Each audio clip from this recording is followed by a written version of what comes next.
Olá, estamos dando início a mais um programa Debates Le Monde Diplomatique Brasil, uma iniciativa do jornal Le Monde Diplomatique Brasil, em parceria com a TV PUC, com o canal universitário e com a TVT, a TV dos Trabalhadores. Hoje nós vamos tratar de um tema que é delicado e que está posto em questão. Qual é o papel das empresas públicas num projeto de desenvolvimento? Elas têm o que aportar, o que contribuir, ou elas têm que ser privatizadas e deixar na mão do mercado, como o neoliberalismo propõe? Que efeitos tem uma postura ou outra postura para o bem-estar, para a superação da desigualdade, para a superação da exclusão que nós temos no Brasil? Esse é o tema central que nós vamos discutir hoje. Eu trouxe para conversar conosco o David Bacelar, que eu vou apresentar para vocês agora. Ele é coordenador-geral da Federação Única dos Petroleiros, membro do Conselho de Desenvolvimento Econômico Sustentável, Social e Sustentável, o Conselhão, né?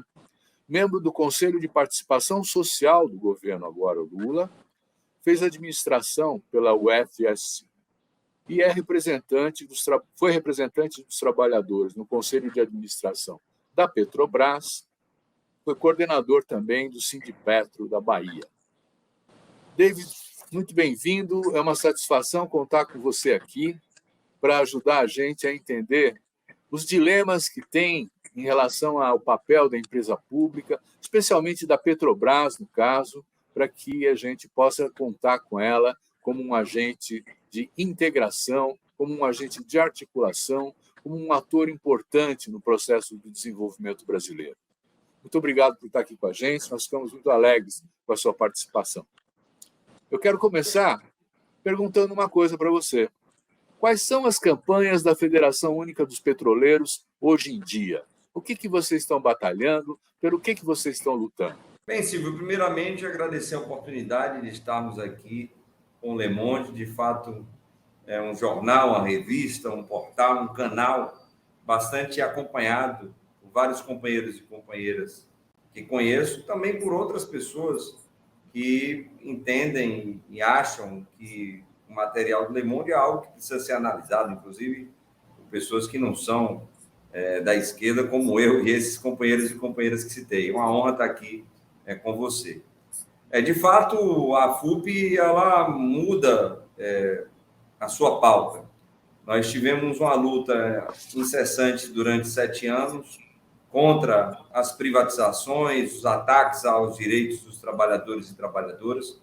Conseguimos se vencer, porque a Petrobras ela não foi privatizada. E agora, com a mudança do governo, o governo que nós ajudamos a eleger, o governo que tem um programa que nós ajudamos a construir, e como esse programa ele foi aprovado pela população brasileira nas urnas, ele precisa agora ser colocado em prática. Então, a nossa pauta vai ao encontro disso.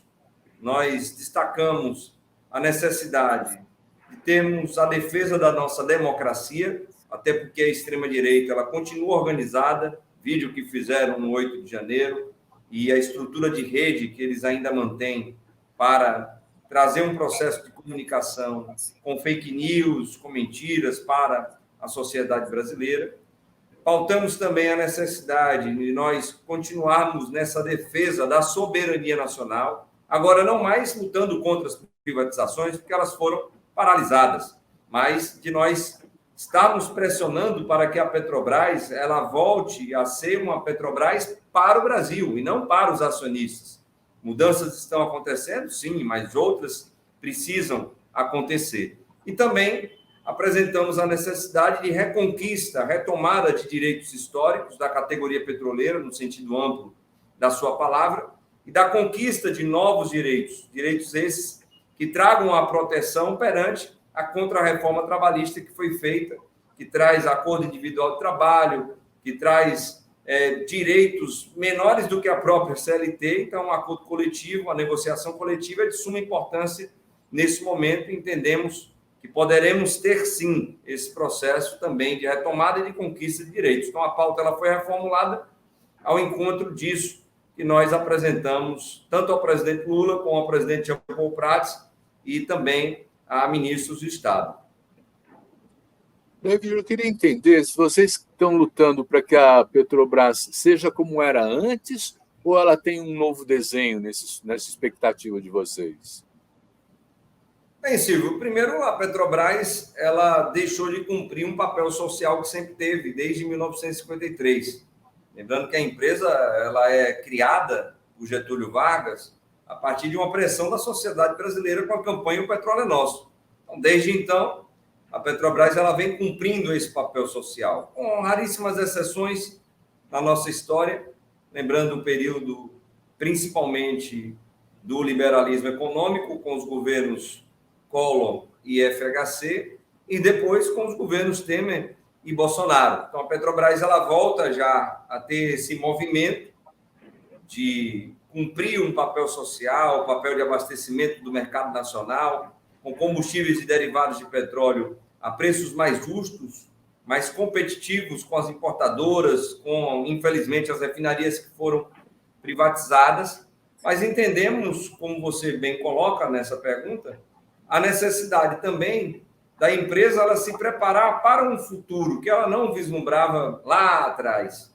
A Petrobras ela precisa, e tem sinalizado isso também, se preocupar com a necessária transição energética.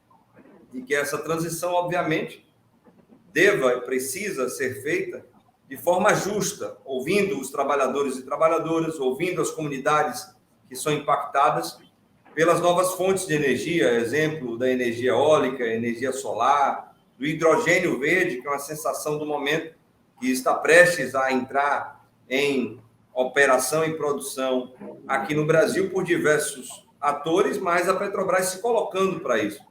Então, é um papel diferente do que a empresa tinha antes, mas sempre vislumbrando, obviamente, um papel social. Ela precisa trazer esses investimentos de maneira que promova a indução da indústria nacional, que promova também o desenvolvimento econômico, o desenvolvimento social e o desenvolvimento regional desse país continental que é o nosso Brasil. Por sinal, tudo isso está bem explicitado numa pauta que foi entregue ao presidente, tanto Jean Paul Prats quanto ao presidente Lula, porque é o que nós esperamos que a Petrobras venha a ser, a se tornar. É óbvio que grandes mudanças precisam ser feitas diante da destruição, do desmantelamento que ela sofreu durante esses últimos 7 anos, mas acreditamos sim que é possível ter essas mudanças de forma positiva para o Brasil e para a população. A minha dúvida é se nós podemos recuperar o papel que a Petrobras já teve no passado, porque ela conseguia mobilizar alguma coisa como 10% do PIB na sua cadeia produtiva e nos seus fornecedores, coisas assim, né? Mas depois teve a venda dos oleodutos, a questão da rede de distribuição dos postos da Petrobras, quer dizer, tem a venda de refinarias. Dá para recuperar tudo isso, David? Bem, Silvio, de fato, como dissemos, o desmantelamento ele foi grande. Várias privatizações, até para além dessas que você citou. Aqui lembrando de refinarias que foram privatizadas, campos de petróleo e gás que foram privatizados, unidades petroquímicas que a Petrobras avançou para agregar valor ao seu produto, inclusive para exportar esses derivados de petróleo com maior valor agregado da área petroquímica do Suape, fábrica de fertilizantes nitrogenados na Bahia, em Sergipe, hibernadas, depois arrendadas. Ou seja, foi um desmantelamento muito grande. Então, para que ela tenha esse papel de indutora da economia, da indústria, e para que ela ajude no desenvolvimento regional de todo o país, sim, nós temos a certeza de que vai ser necessário também um processo de reestatização de alguns setores estratégicos.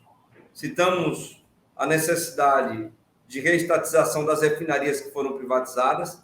Falamos da refinaria da Bahia, Landulfo Alves, a refinaria do Amazonas, a Reman, lá de Manaus, a refinaria que tem uma tecnologia própria de tirar petróleo, óleo de uma pedra, que é o xisto, ali em São Mateus do Sul, no Paraná. Então, foram várias refinarias, além da Clara Camarão, ali também em Natal, que foram privatizadas, que diminui a potencialidade que hoje a empresa ainda tem, de atender a demanda interna, de garantir, então, a autossuficiência, não só na produção de petróleo, que já tem, mas também no refino desse petróleo para abastecer o mercado interno.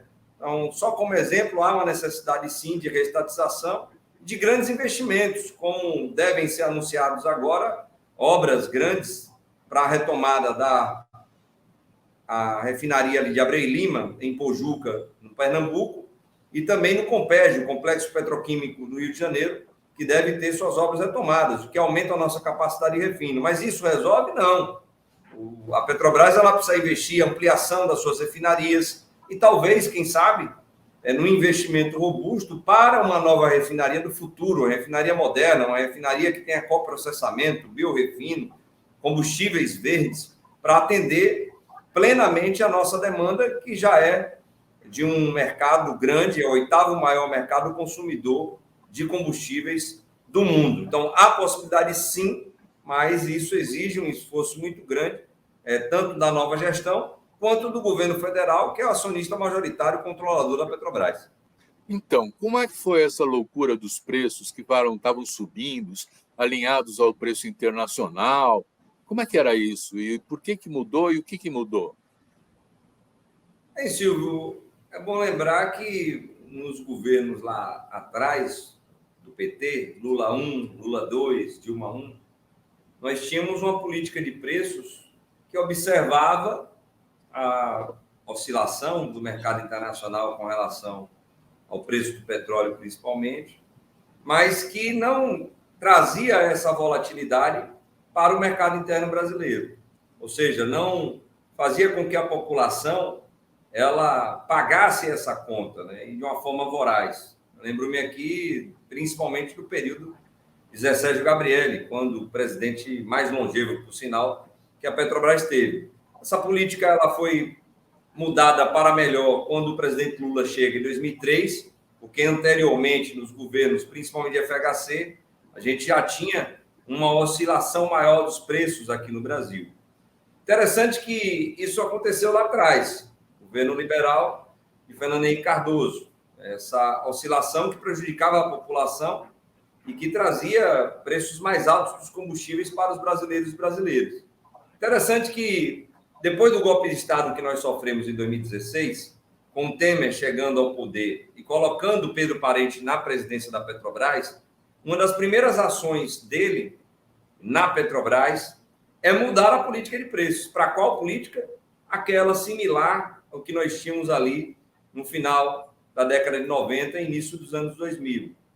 Eles recriam o famigerado PPI, Preço de Paridade de Importação, que atrelava, né, aos preços dos nossos combustíveis a variação do petróleo no mercado internacional, o seu preço, a variação do dólar, ou seja, do câmbio aqui no Brasil, e de custos de importação de derivados de petróleo. Mesmo o Brasil tendo refinarias que utilizam 94% de petróleo brasileiro, mesmo o Brasil sendo autossuficiente de petróleo, e mesmo o Brasil tendo refinarias que atendem a 80% da demanda nacional. Isso era inadmissível, mas criaram isso, e criaram para facilitar a vida, principalmente das importadoras, que se multiplicaram aqui no país, as chamadas trades. Elas subiram de menos de 100 para mais de 400 importadoras, que compravam principalmente diesel da onde? De refinarias estadunidenses, ali do Golfo do México, principalmente, e refinarias caribenhas. Então, eles traziam esse diesel para aqui para o país, isso gerava aí mais de 32, 40 bilhões de dólares de importação de diesel. Receitas, então, que iam para petrolíferas estadunidenses. E também facilitaram o processo de privatização das refinarias, porque o capital financeiro internacional e outras petrolíferas queriam a garantia de que, se comprassem as refinarias brasileiras, eles teriam a segurança de que, no Brasil, 8º maior mercado consumidor de combustíveis do mundo, haveria o preço de paridade de importação, onde eles poderiam vender nos outros países, mas principalmente aqui no Brasil, a partir das refinarias que estariam comprando. E isso aconteceu. Interessante que isso foi feito em outubro de 2016 pelo Pedro Parente. Desde lá nós estamos criticando, denunciando, falamos que essa política de preços iria impactar a inflação, e isso aconteceu. O Diese veio demonstrando ao longo desses 7 anos que os preços dos combustíveis eram responsáveis por em torno de 40% do IPCA aqui no Brasil. Interessante que, quando o Bolsonaro ele assume, infelizmente eleito, pela maioria dos que votaram à época, 2018, ele se coloca contra o PPI, na greve dos caminhoneiros em 2018, início do ano, ali por volta do mês de maio, mas quando ele assume a presidência, ele mantém o PPI. Ele muda o presidente da Petrobras 3 vezes, não altera o preço de paridade de importação, a política de preço dos combustíveis no Brasil. E interessante que só faz um gesto de tentar usar a força do Estado, que controla a Petrobras, é acionista majoritária, tem que ter poder decisório, obviamente, como em qualquer empresa de capital aberto. Ele só faz isso na boca da eleição, na véspera da eleição, porque o presidente Lula estava usando muito isso durante toda a campanha eleitoral. E, felizmente, a população entende a necessidade de mudar essa política de preços e compra o que o presidente Lula vendeu na eleição. Então, o presidente Lula promete que iria abrasileirar os preços dos combustíveis, ou seja, não teríamos mais o preço de paridade de importação, atrelado principalmente a custos de importação derivados de petróleo. E, felizmente, depois que a gestão da Petrobras ela foi completamente mudada, a partir ali de 28 de abril, no Conselho de Administração, quando ele é alterado, nós temos, então, já no início de maio, o anúncio do presidente Jean Paul Prats e do ministro Alexandre Silveira de que a Petrobras não iria mais praticar o PPI, que ela ia utilizar custos internos de produção, observar a oscilação do barril do petróleo, do preço do barril do petróleo no mercado internacional e não passar para a população essa volatilidade dos preços. E assim aconteceu. Tanto que a inflação despencou, os preços dos combustíveis caíram e, consequentemente, de vestiários, também da alimentação. Então, hoje temos uma política de preço similar ao que tivemos nos governos do presidente Lula 1 e 2, à época que o nosso companheiro Zé Sérgio Gabrielli estava à frente da Petrobras. Você sabe que nós já tivemos a oportunidade de entrevistar o Gabrielli aqui também, que foi muito interessante, né? E uma das coisas que me chamou a atenção foi que os custos de produção da Petrobras são muito diferentes dos das outras companhias, em função da tecnologia para fazer aquela exploração das águas profundas e em função de uma série de fatores que fazia com que a Petrobras pudesse ter um lucro muito grande pelo custo barato que tinha na sua produção, né? Então, quer dizer, isso permitiu uma lucratividade que eu acho que foi de mais de 100 bilhões distribuídos aos acionistas no ano passado. Agora mudou, né? Agora tem dinheiro para investimento? Como é que é? Silvio, interessante esse comentário que você faz, porque ainda nós temos pessoas que não acreditam que a Petrobras ela está produzindo e muito no pré-sal brasileiro. Há muitas pessoas que ainda acreditam no que a Miriam Beltrão disse lá atrás, quando ela disse que a Petrobras ela não tinha condições de fazer a exploração e produção do pré-sal, ela não tinha tecnologia, ela não tinha dinheiro para fazer aquilo. Então, hoje, em setembro de 2023, nós estamos com um pré-sal correspondendo a 78% de toda a produção de petróleo nacional. Então, os grandes investimentos que foram feitos lá atrás, quando você citou que a Petrobras ela já foi responsável, né, por 10%, chegou até a 11% do PIB brasileiro, ela já correspondeu a 13% de todos os investimentos feitos por outras empresas aqui no Brasil. Foi justamente para que a Petrobras ela conseguisse fazer a exploração e o desenvolvimento da produção nesse grande campo que é o pré-sal brasileiro, que é uma das maiores descobertas dos últimos 50 anos. Então, a Petrobras ela desenvolve uma tecnologia própria, que lhe dá prêmios sucessivos internacionais em águas ultra profundas, uma tecnologia desenvolvida pela Petrobras, onde outras petrolíferas tentam aprender com a Petrobras. E justamente por conta disso, Silvio, por conta, primeiro, da gigantesca jazida que nós temos aqui, que é o pré-sal, o polígono do pré-sal, e por conta da tecnologia que a Petrobras desenvolveu, é verdade. Nós temos o menor custo de extração em águas ultraprofundas do mundo. Hoje, o pré-sal brasileiro ele tem um custo de extração abaixo de $5.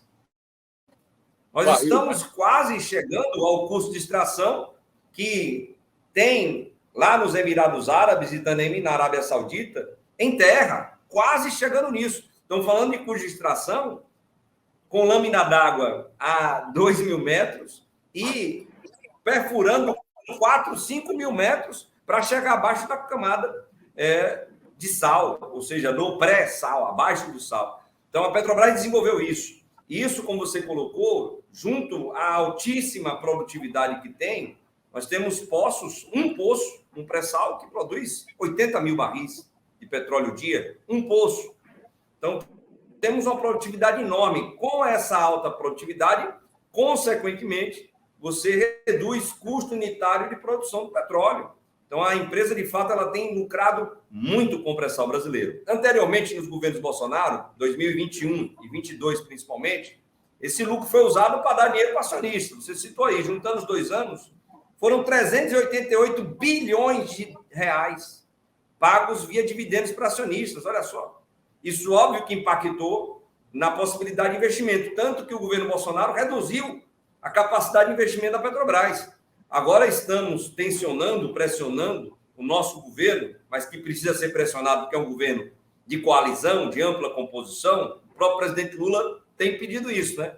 Os movimentos sociais, o movimento sindical pressionarem a esquerda. Então, estamos pressionando para que o próximo plano de negócio de gestão, que deve ser anunciado em novembro, 24, 28, 4 anos, que ele tenha essa revisão, que aumente a capacidade de investimento da Petrobras, que reduza os dividendos pagos a acionistas. Isso vem sendo sinalizado pelo presidente Jean Paul Prats, inclusive no discurso que ele fez aqui no Rio de Janeiro, no anúncio do PAC, do Programa de Aceleração do Crescimento, onde anunciou 54 projetos da Petrobras que serão responsáveis por 323 bilhões dos investimentos feitos pela Petrobras aqui no Brasil. Então, teremos, sem dúvida alguma, essa mudança de um passado ruim que tivemos de uso da Petrobras para dar dinheiro para rentista. Porque quem fez investimento em ações da Petrobras era rentista, era cara que joga com a Bolsa de Valores, que brinca no mercado de capitais.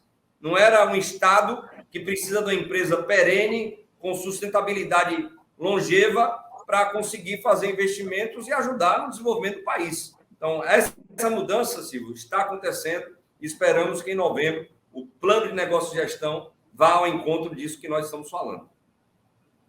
Então, David, agora tem aquele debate, inclusive, se pode ou não explorar aquela região ao norte do país, do lado das Guianas, que estão chamando erroneamente de Foz do Amazonas, porque está bem distante, mas que parece que tem uma reserva muito grande, né? Então, aí está colocada uma questão delicada, porque nós estamos assumindo compromissos, o governo brasileiro está assumindo compromissos de despoluição, né? De luta contra o aquecimento global. E a extração do petróleo parece que vai na contramão disso. O que você diz? Como é que a FUB vê isso? Bem, Silvio, nós concordamos com o discurso que o presidente Lula tem feito em todo o mundo. A transição energética ela precisa ser justa. Justa no sentido de ouvir os trabalhadores e trabalhadoras, dar a oportunidade para esses trabalhadores e trabalhadoras serem capacitados para as novas fontes de energia, as novas tecnologias que estão vindo. Justa no sentido de ouvir as comunidades que são impactadas pelas atividades econômicas e industriais que são colocadas, como, por exemplo, temos visto no Nordeste do nosso país, com energia eólica, com energia solar, onde invade a área da agricultura familiar. Tem que ter um diálogo sobre isso. Justa no sentido de nós não sermos meros importadores de tecnologia da Alemanha, da China. O Brasil precisa desenvolver a sua tecnologia própria, para essas novas fontes de energia, vislumbrando ser líder no processo de transição energética. E precisa ser justa também, Silvio, porque o Brasil hoje já detém uma das matrizes energéticas mais limpas do mundo. Estados Unidos da América do Norte, China, Japão, Inglaterra, nenhum desses países tem o que o Brasil hoje tem. O Brasil hoje, observando toda a sua matriz energética, tem 48% de matriz energética com fontes renováveis, entre aspas, limpas. Então, não é justo os países que poluíram o planeta Terra por muito tempo agora exigirem que os países que estão em desenvolvimento, que demandarão um consumo maior de energia por conta de seu crescimento, e o Brasil é um deles, que ele venha a ser prejudicado com isso, com uma transição energética que não venha a ser justa. Então, no caso da margem equatorial, especificamente, nós defendemos o quê? Que o IBAMA, ele sim, faça todas as exigências necessárias para que aquele poço pioneiro ele seja feito para se descobrir, identificar se de fato há petróleo ou não. Como você bem disse, esse poço pioneiro, ele fica a mais de 500 quilômetros da foz do Amazonas, ele fica a mais de 170 quilômetros da costa do litoral. Segundo os estudos da própria Petrobras, não há possibilidade de atingir a foz do Amazonas caso houvesse algum vazamento, algo que nunca houve na história da Petrobras em perfuração de poços pioneiros ou perfuração de poços devido à tecnologia própria que a Petrobras tem.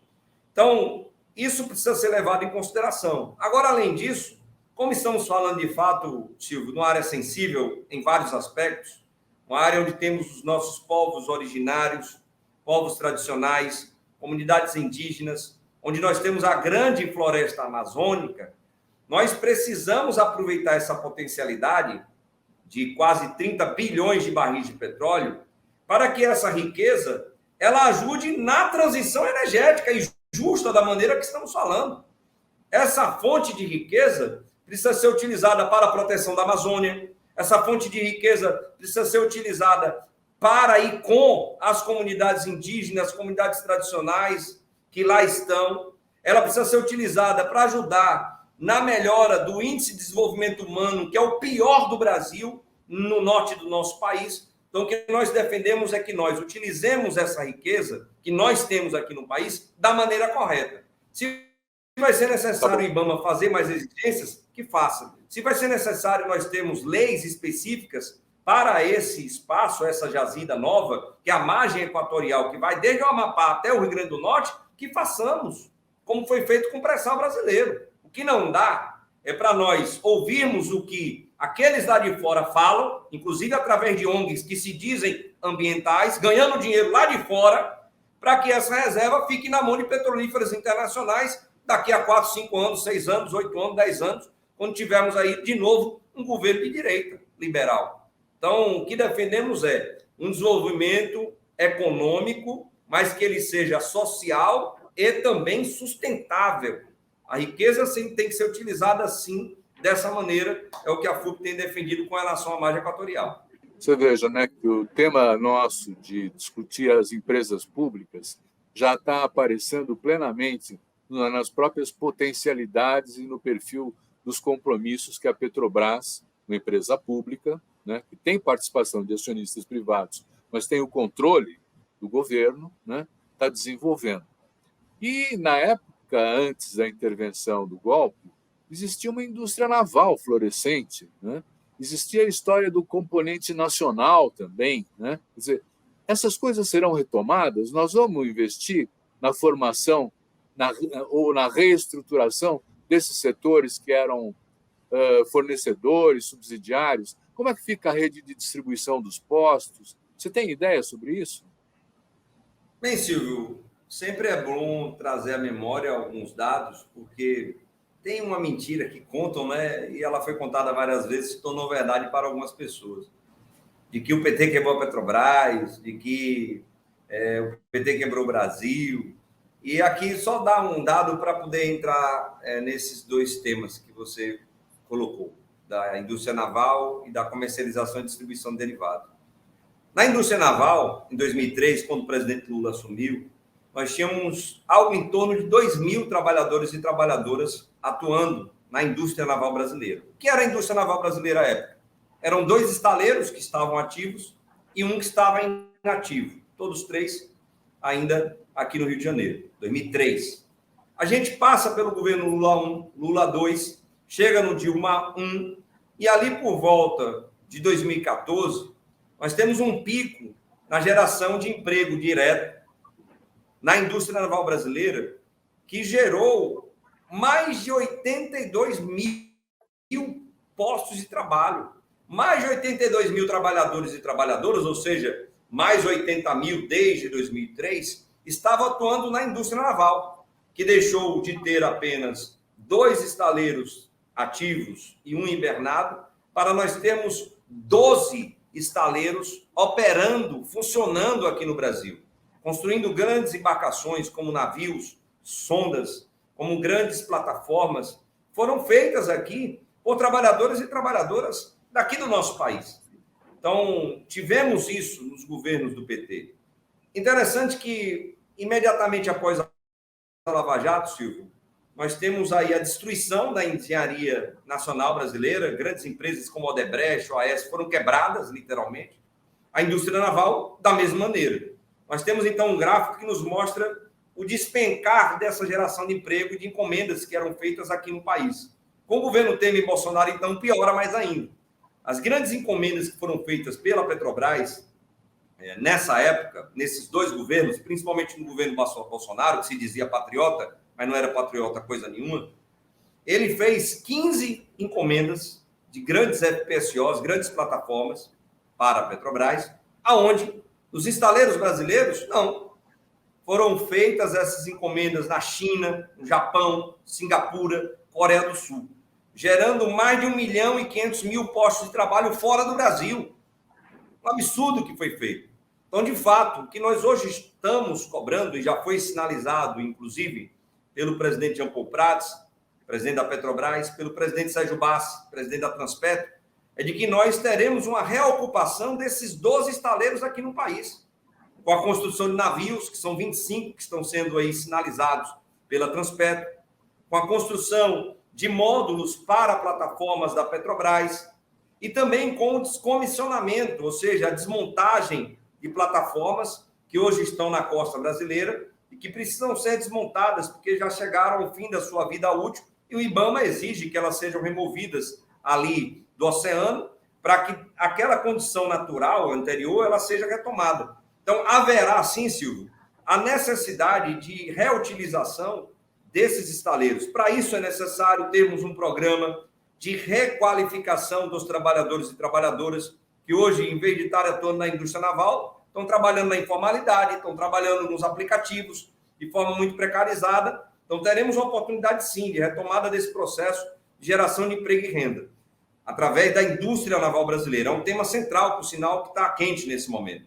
E segundo, com relação ao mercado de comercialização e distribuição de derivados, como você bem citou, tivemos a Petrobras Distribuidora privatizada. Hoje é o Grupo Vibra, né? Que utiliza, por sinal, essa marca aqui, ó, da Petrobras, que pagaram por 10 anos para usar essa marca. Então, o cidadão, a cidadã nem sabe que a Petrobras não tem 1% das ações dessa nova empresa chamada Vibra. O governo Bolsonaro vendeu tudo que a Petrobras tinha na distribuição e comercialização de derivados. O que nós temos cobrado, Silvio, como movimento sindical, cumprindo o nosso papel, é que a Petrobras ela volte para a comercialização e distribuição. Se ela vai recomprar as ações da Vibra, se ela vai criar uma nova empresa, não importa, a gente não sabe o que vai acontecer. O que a gente sabe é que ela vai ter que voltar a utilizar a sua marca para ter esse contato direto com o trabalhador e a trabalhadora. E nesse movimento, obviamente, nós temos trabalhadores e trabalhadoras que foram demitidos nesse processo de privatização da BR Distribuidora, que podem sim ser recontratados, utilizar essa mão de obra qualificada para que tenhamos a Petrobras de novo atendendo diretamente o cidadão, a cidadã, ali na ponta, né, no posto de gasolina, na distribuição de gás de cozinha, que a Petrobras tinha Liquigás, também foi privatizada. Então, há sim uma necessidade de retomada. Isso vem sendo sinalizado, ainda não sabemos a forma que será esse processo, mas isso está, por sinal, no programa de governo do presidente Lula, no capítulo de energia que nós ajudamos a construir. Muito bom. Comparativamente, a Petrobras chegou a ser a sexta companhia de petróleo do mundo, né? No auge da sua produção. Assim. Como é que está hoje? O que você está vendo como perspectivas futuras? Silvio, a Petrobras ainda é uma grande empresa do setor de petróleo e gás. É uma das 10 maiores produtoras de petróleo do mundo.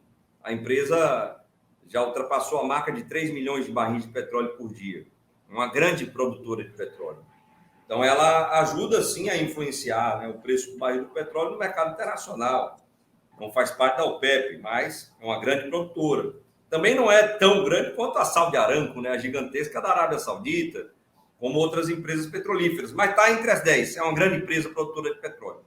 O que ela precisa voltar a se tornar, e o governo do presidente Lula lá atrás e da presidenta Dilma também sinalizava isso, é de que a empresa ela estava caminhando para se tornar uma empresa de energia. Então, quando você cita esse dado, salvo engano, de 2011, inclusive quando o companheiro Zé Sérgio Gabrielli recebe o prêmio de maior CEO das empresas de energia do mundo. Então, essa era a Petrobras e essa é a Petrobras que precisa voltar a ser, óbvio, com novos desafios, mas ela precisa fazer esse processo de transição, utilizando a riqueza que o petróleo proporciona, para ela observar o seu futuro daqui a 30, 40, 50, 100 anos. Lembrando que ela está completando 70 anos, agora, dia 3 de outubro de 2023. Então, para que ela tenha mais 70 anos, e possa completar 140 anos daqui a 70 anos, ela precisa observar essas mudanças que ocorrem. Agora, é óbvio que para que essas mudanças ocorram, o petróleo, que ainda é uma grande fonte energética, na matriz energética mundial, o petróleo e o gás ainda são fundamentais. Haverá um processo de queda devido aos pactos globais em defesa do meio ambiente e por conta da mudança climática? Sim, haverá uma queda. Mas mesmo com essa queda, a Petrobras ela precisa observar que o pré-sal, por exemplo, ele tem uma pegada de carbono menor, devido à sua alta produtividade, como nós falamos, devido à tecnologia que a Petrobras utiliza de captação de CO2 dentro das grandes plataformas que nós temos no pré-sal. Isso vai ser fundamental para essa transição, mas sempre utilizando a potencialidade do petróleo para ela avançar, para eólica, solar, hidrogênio verde, combustíveis verdes, biocombustíveis. Então, a Petrobras tem esse potencial, até porque, Silvio, ela está no Brasil. E o Brasil é incomparável com qualquer país do mundo com relação à sua matriz energética, que, como dissemos, tem 48% de energias renováveis limpas e pode avançar ainda mais se tiver uma empresa forte como a Petrobras, estatal brasileira, controlada pelo Estado brasileiro, para fazer investimentos frutuosos a partir da riqueza do petróleo, em vez de dar dinheiro para acionista via dividendos. A Petrobras também teve um papel fundamental no estímulo da cultura, né? Das artes, com aquele fundo social e tal. Aliás, fundo social é outra coisa, eu queria tratar dos dois. Quer dizer, a primeira questão é, a Petrobras vai voltar a patrocinar a cultura, no sentido de financiar projetos da sociedade civil, iniciativas que vêm dos bairros, da periferia, dos jovens que não têm recursos, né? Essa é a primeira questão. A segunda questão também é relacionada a isso. Havia um fundo social que captava recursos da Petrobras para financiar saúde, educação.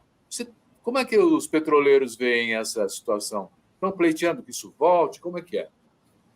Bem, Silvio, como nós citamos, nós participamos, inclusive aqui, eu estou na sede da FUP nesse momento, né? Participamos aqui, ainda na campanha do presidente, da construção do programa de governo. E aqui estavam 6 partidos que faziam parte daquela aliança que estava crescendo à época. E as nossas propostas, todas elas foram aprovadas. Dentre elas, nós tocamos nesses dois temas que você trouxe agora. Nós falamos sobre a necessidade da Petrobras, ela voltar a fazer investimentos sociais, culturais, educacionais, ambientais.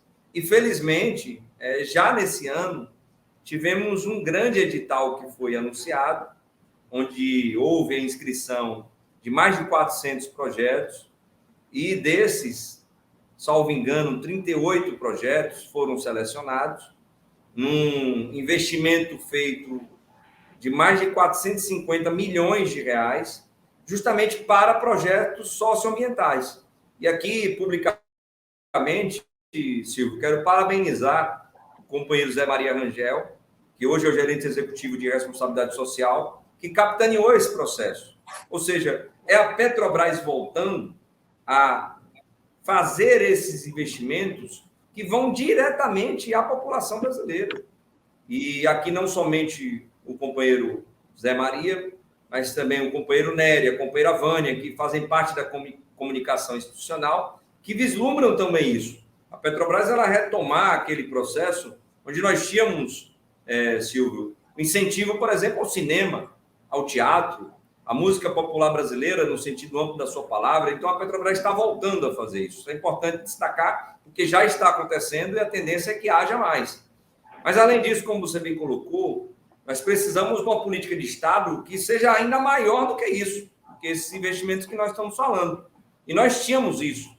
O Fundo Social Soberano, criado em 2010 como modelo de partilha, quando o pré-sal foi descoberto. Em 2009, ali tivemos a primeira produção. Em 2010, felizmente, já tivemos o modelo de partilha sendo criado com a iniciativa, uma transição, né, do governo Lula para o governo da presidenta Dilma. Então, aquele tripé, ou seja, aqueles 3 pilares centrais do modelo de partilha, que era a operação exclusiva da Petrobras, conteúdo nacional, que nós falamos aqui agora há pouco, e Fundo Social Soberano, os 3, Silvio, eles foram destruídos. O governo Temer, com ainda o Zé Serra, à época, ex-senador, né, José Serra de São Paulo, PSDB, tucano, famoso, ele ajudou a quebrar o primeiro pilar, que era a operação única, exclusiva da Petrobras, que ajudava, obviamente, no controle da produção e do maior óleo-lucro do pré-sal para a União, para a PPSA, que é da União, 100% estatal. Mudaram o conteúdo nacional, reduziram o conteúdo nacional de, em média, 65%, na fase de desenvolvimento, para 30%, em alguns casos, 18%. Por isso que você não tem quase nada sendo construído aqui no Brasil. E, por fim, infelizmente, até o Fundo Social Soberano, esses entreguistas mudaram. Porque esses recursos que estavam carimbados para saúde e educação, era o quê? Era 50% dos royalties do pré-sal. Olha só, 50% dos royalties do pré-sal, eles eram destinados para esse fundo. Desses, 25% iam para a saúde, 75% iam para a educação. Por sinal, o PNE, o Plano Nacional de Educação, só será colocado em prática de fato com esse fundo. Quebraram isso. Sabe o que fizeram? Pegaram esse dinheiro todo, entregaram na mão dos prefeitos e governadores, FPM e FPE. E aí, meu irmão, a farra do boi está feita. Sem carimbo nenhum, o cara faz o que quiser com esse dinheiro. Então, isso precisa ser revisto. Isso é revisto, infelizmente, ou felizmente, depende do ponto de vista, a partir do Congresso Nacional Brasileiro. Então, essa reformulação ela vai precisar ser feita para que o petróleo, principalmente o pré-sal, que é responsável por 78% da produção nacional, ele seja bem utilizado aqui no Brasil e seja, como dizia e diz ainda a nossa presidenta Dilma, o passaporte para o futuro. Mas só será dessa forma, precisamos que haja essas mudanças. Então, David, o que é que a FUP está armando para os próximos dias, hein? Conta para a gente. Bem, Silvio, como nós colocamos, estamos chegando a uma data muito importante, que é o 3 de outubro. Data em que a Petrobras ela completa 70 anos. De uma história muito linda, por sinal. Uma história também de luta e resistência. E se não fosse a luta da categoria petroleira, da classe trabalhadora, da sociedade brasileira em defesa dessa empresa, ela já teria sido privatizada desde a década de 90, que é quando esses abutres, citando aqui o nosso grande companheiro Emiliano José, essas aves de rapina, que era um termo também usado pelo Getúlio Vargas, estavam aqui rondando para tentar fisgar, pegar a nossa Petrobras. Então, ela foi defendida por muito tempo. Então, 70 anos da Petrobras, 3 de outubro, se tornou uma data, Silvio, para além da comemoração do aniversário, da criação dessa grande empresa brasileira. Se tornou uma data nos últimos anos para a defesa da soberania nacional, da soberania alimentar, soberania energética, para a defesa, como você bem colocou também, do petróleo, da energia, para a saúde, para a educação, para a infraestrutura, para a moradia. Então, se tornou uma data em que os movimentos sociais e o movimento sindical brasileiro vão às ruas, para nós estarmos também apresentando a nossa pauta da Petrobras que nós queremos. E não vai ser diferente nesse ano de 2023, dia 3 de outubro. Cumprindo o nosso papel, um papel que o próprio presidente Lula tem nos cobrado, os movimentos sociais, o movimento sindical, irão às ruas no dia 3 de outubro, no Rio de Janeiro, em São Paulo, na Bahia, lá em Araucária, no Paraná, Canoas, no Rio Grande do Sul, para nós estarmos apresentando essa pauta da Petrobras para o Brasil, que ajude nessa defesa da soberania nacional no sentido mais amplo da sua palavra. Então, é importante que as pessoas que estão aqui nos acompanhando possam estar conosco. No dia 3 de outubro, por exemplo, no Rio de Janeiro, a gente vai estar concentrando a partir das 15 horas, ali em frente à sede da Eletrobras, que foi privatizada, que estamos lutando pela reestatização dela, 15 horas na sede da Eletrobras, ali na Rua da Quitanda, aqui no Rio de Janeiro. Seguiremos encaminhada até a Candelária, onde 16 horas já haverá ali uma outra concentração, com servidores públicos, tanto federais, estaduais, municipais, e depois seguiremos encaminhada ali pela Avenida Rio Branco, aqui pela Avenida Rio Branco, Avenida Chile, onde encerraremos esse grande ato público, popular, participativo, em frente à sede da Petrobras, sede histórica, Silvio, que está fechada, que o governo Bolsonaro fechou, não abriu, sucateou, e que precisa ser reformada e reaberta. Então, será um grande ato popular, onde estaremos nas ruas, como dissemos, no Rio de Janeiro, São Paulo, Salvador, Canoas, Araucária, para dizer que a Petrobras ela é do Brasil. Então, quem tiver nessa cidade, por favor, nos acompanhe, participe, divulgue, porque estaremos participando dessa grande, não somente comemoração pela história de luta e resistência da Petrobras, mas também em defesa da soberania nacional. Eu quero agradecer muito ao David Bacelar, coordenador-geral da FUP, por essa esclarecedora entrevista que ajudou a compreender um pouco e a animar a gente, né, com as perspectivas que estão aí sendo apresentadas. E agradecer a você também que nos assiste, dizendo, semana que vem tem mais. Obrigado.